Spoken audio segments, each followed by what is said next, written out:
Lofi Poli Sci coming at you. Michael Pickering here talking about our famous question. What's going on in the world today? And today we're coming at you with the answers to Day 2 and Day 3 of the Ultimate Game in the categories of International Relations and American Government. And then after a little behind the scenes to it all. But to the answers of Day 2, we go. In the category of International Relations, question number 1 was, according to the 100 global news story episodes that happened this season, what story has appeared as number 1 each month this season? And how many times has it appeared out of the 400? And the answer, of course, was Ukraine-Russia war, and it appeared 87 times. 87 times out of 400 stories. Question number 2, which IR theory/perspective would tell us that the world is what we make it? We are masters of our own fate. And that's constructivism, of course. Question number 3. The patriarchy is real, globally, but what country is fighting back with their very own matriarchy? And that answer would be New Zealand. We do love us some New Zealand news in here. Question number 4. What's the single largest policy for global infrastructure and trade that's being undertaken by one country right now? Answer: China's One Belt and Road Initiative. Question number 5. What does international relations really mean? And simply, it's the interactions between countries and other countries, or countries and non-state actors.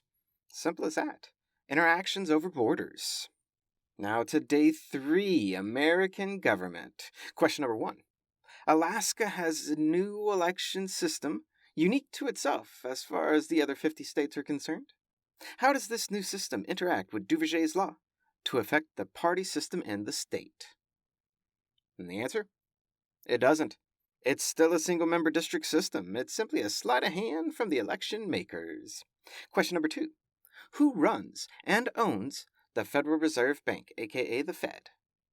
Answer: it's run by the governors of the Fed, and national banks own shares in it, and we the public, and aka Congress, create and oversee the Fed.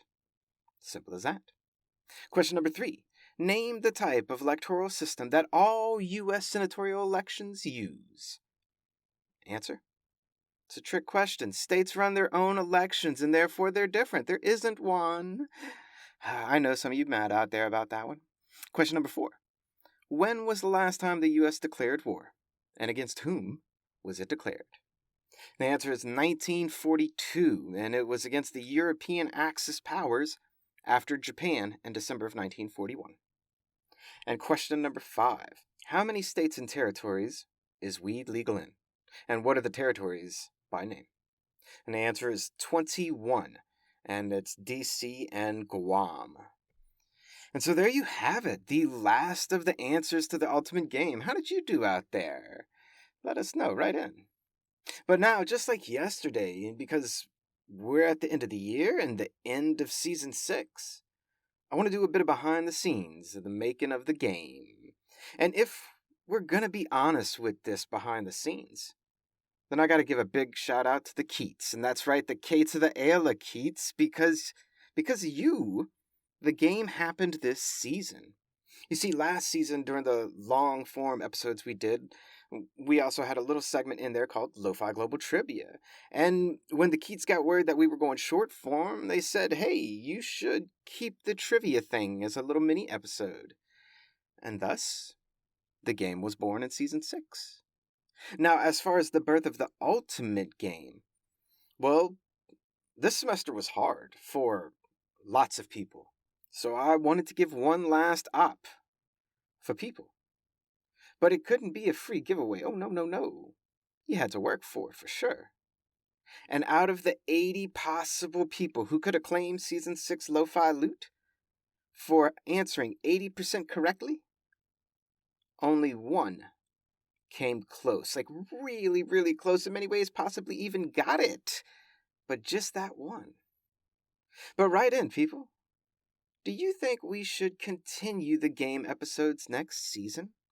You know, I'm thinking of maybe doing a more structured ongoing game process and really incorporating an ongoing scoring system throughout the entire semester. And if contestants score above a certain amount for the entire game all season long, then they qualify for the end of the semester season Lo-Fi loot. What do you think? Write in. As always, I'm curious your thoughts. And that's a brief snapshot of behind the scenes with Lofi Poli Sci. Check us out on Instagram and LinkedIn. People connect to us. And it's not a cliche or a catchphrase. It's a lifestyle. Always remember that Lofi Poli Sci is more than just me. It's the we that we be. Talk to you tomorrow, Lo-Fi listeners. Pickering, signing off.